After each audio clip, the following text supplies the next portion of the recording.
back in 2010, we purchased 3Com. Along with 3Com came two companies, one called H3C and our security portfolio called Tipping Point. We've evolved since then, and we've strategized in terms of creating something that's called a software-defined network. Software-defined networking is not something new. It's been around since 2007 when we released OpenFlow on a number of our switches.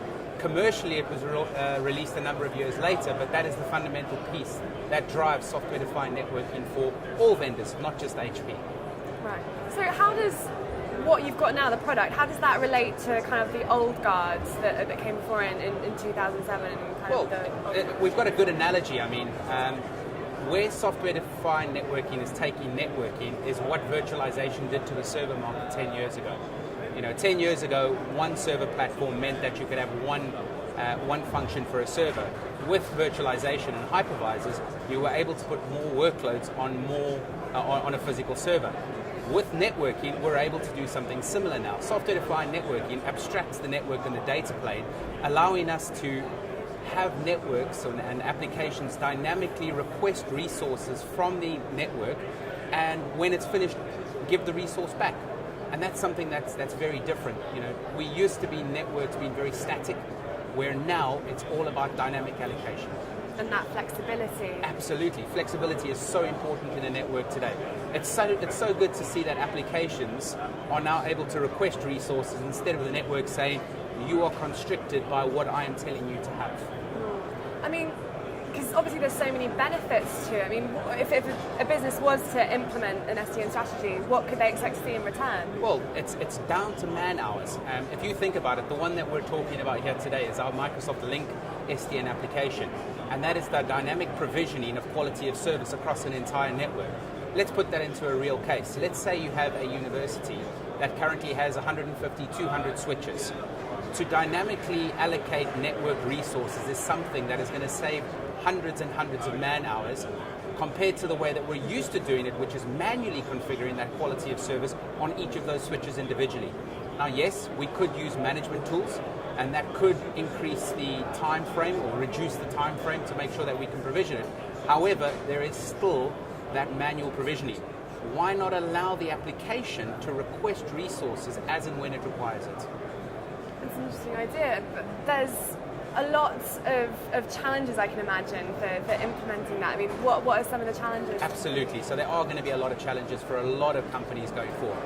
The main one is that, first of all, in order for an SDN strategy to be successful, you need the OpenFlow software, the OpenFlow protocol to enable a hardware or a switch to decouple the hardware and the data plane. Now, HP is absolutely on board with going down this route and making sure that we use this open standard to enhance our SDN. There are other vendors out there that are taking a bit longer to get to this stage, which from our perspective is a good thing because we're ahead of the curve. We're ahead of where a lot of other vendors are at the moment. As I said, we started this process back in 2007, so we've been doing it for a number of years. From our perspective, we'd like to think that we are doing things that are game-changing in terms of the way the network market has been defined. So if it is a game changer and we're seeing all these benefits, why are people so confused by SDN? Because the average person that you talk to perhaps would not even know what it stands for. Why do people not know about SDN? I suppose it's all about visibility and what you're comfortable with. It's exactly the same scenario as I said in the server analogy. 10 years ago, people wouldn't have looked at virtualizing servers. It's all about making sure that people understand what we are actually doing in terms of software-defined networking. It is something that will take some people a while to get to grips with. However, there will be some early adopters, and there are early adopters that are currently implementing and using this technology. So it's all about not a leap of faith, so to speak, but it's all about making sure that you are ready for when you go down that stage. And I say when you are ready, make sure that your network is software-defined networking ready or capable, i.e.